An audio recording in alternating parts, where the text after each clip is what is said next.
So my name is Matt Haller. I am a filmmaker born and raised in Connecticut. I am currently a student at the School of Visual Arts. I create short films that are telling queer stories from unique and untold perspectives, or underrepresented perspectives. This was definitely, up to the point that I made it, it was the largest project that I had made. I would say that I had made prior three or four short films, but all were roughly under 10 minutes.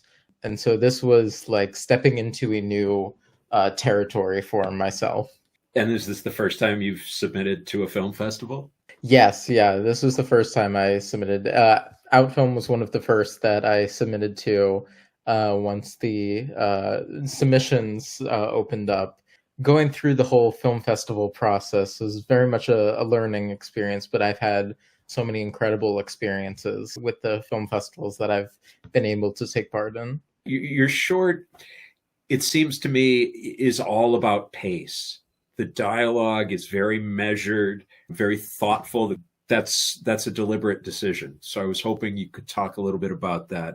Yeah, in talking to my editor about this, I definitely was very attuned to. I wanted to make sure that with each moment of interaction that we had the line said, but we also had the reaction so that it wasn't just, the effect that you get from hearing what is said, but also seeing the opposing reaction. Oftentimes, and this is what happens like within the assembly cut is that a line would be said, say like, why didn't you come to my wedding?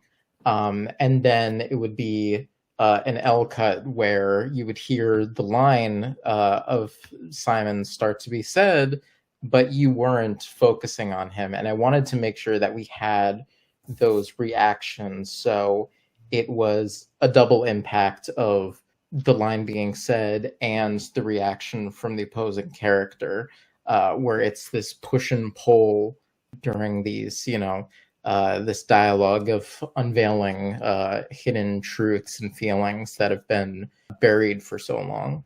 That moment of "Why didn't you come to my wedding?" when Gabriel says it, that one really struck me. And it seems like a lot of the script is balanced on a scaffold of questions. Mm. The questions that the characters ask each other. I found that in the beginning, I was asking questions. Okay, who are these kids in the woods? Who's the guy in the red coat?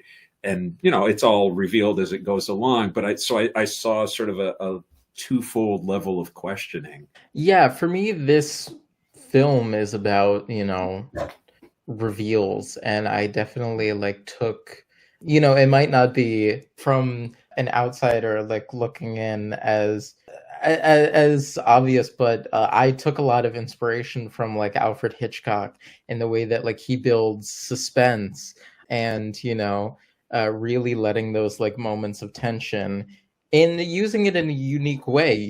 This isn't Ingrid Bergman trying, to hide the fact that she's working with the CIA. This is just two people who have these feelings that, they have not been able to express. And, it's something that is really very real. And so there's a bit of, maybe this is the wrong word, but like audience manipulation in terms of how the tools of cinema are used to express those feelings and really bring it out. But I think at its heart, I wanted it to be very satisfying where it builds, it builds, it builds, and we get that resolution. We are able to feel like it's paid off and had a moment. And lighting was very important in that, the moments with the tracking shot when they're on the couch, and the ending. I wanted to use those lighting cues to really emphasize those relieving of the tension and having these heightened emotional moments, let that kind of weight of the tension that was building be like just flushed out. And so yeah, this is very like important to me, and building the visual language of this film. One of the tools that you probably wouldn't have known about with the script, but the eyes of the actor that plays Simon are Yeah, so expressive and just so commanding. Those eyes really sold it. yeah, and Henry, who plays Simon, is like just one of both of those actors. There's Henry Truett Hartshaw, who plays Simon, and then Simon Henriquez, who plays Gabriel. In casting this film, like I was having a tough time finding like the characters, and I was working with my casting director, Sofia Gutierrez, who's wonderful, and we just like weren't like finding, I don't want to say we weren't finding the right people, but like we just weren't finding that like instant connection.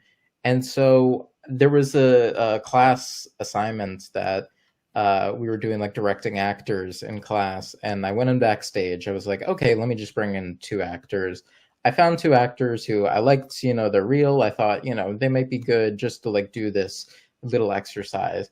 And I brought them in, and we sat down together. We did like a read through, and from that first read through, I was like, "Oh my god, these are the people Yeah. that like these are these characters." And so I did a callback audition just to like really make sure. I was like, "Okay, I feel strongly, but I want to know that I'm not just crazy."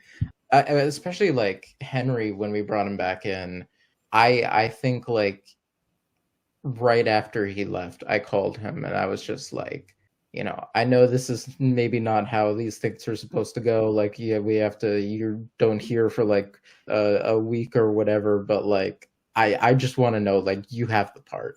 When you feel it and it feels right, you just, you have to.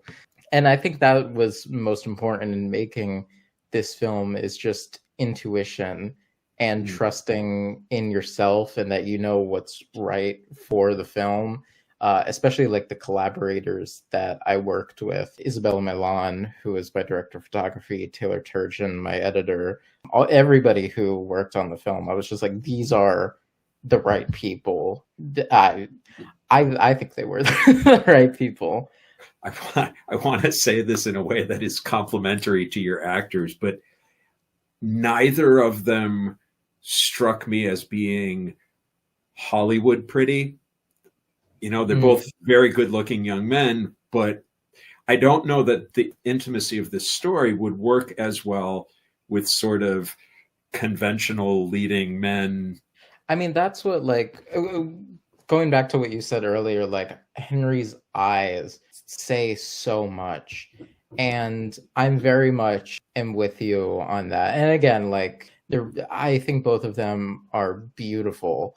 But yeah, they're not like, George Clooney or Brad Pitt. And I'm not really interested in that. I'm casting for my next film right now, and that's something that I've talked about with my casting director, is that we're both of the mind that you look at like headshots of actors, and I feel like rarely do they tell the story of who this person is, because headshots are so I mean, my own personal, I guess, opinion is I feel like I don't really know who this person is. I mean, that's what David Lynch, when he cast Naomi Watts from Mulholland Drive, is that he had this like headshot, and then he met Naomi Watts and was like, "You are nothing like this That's headshot right. that I've become familiar with, but I love you and I want to work with you."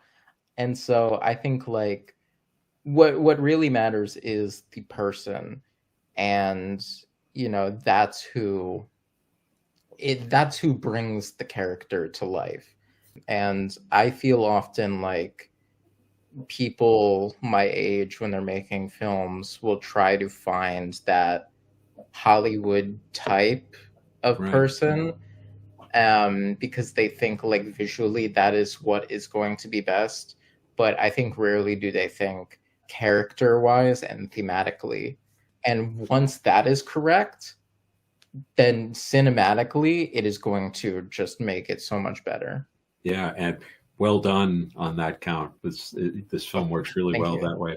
Last question, and then we got to go. I'm watching it, and I'm thinking, okay, this is a movie about regret, and then we hit that line: we have the power to find love, and it's sort of, the regret is a looking back. The we have the power to find love is looking forward. That was a balance that I really enjoyed. Thank you. Thank you. I appreciate it. Something that was inspirational in this was a lot of like Douglas Sirk melodramas, and I love just like those very big moments that can hit and make, an emotional reaction. I love just being very melodramatic and going into that. I feel like there's often a fear of that because it can seem sappy, but I think like trust in the emotional core of what you're creating. And I think like that is what will carry forth the art and the film that you're making.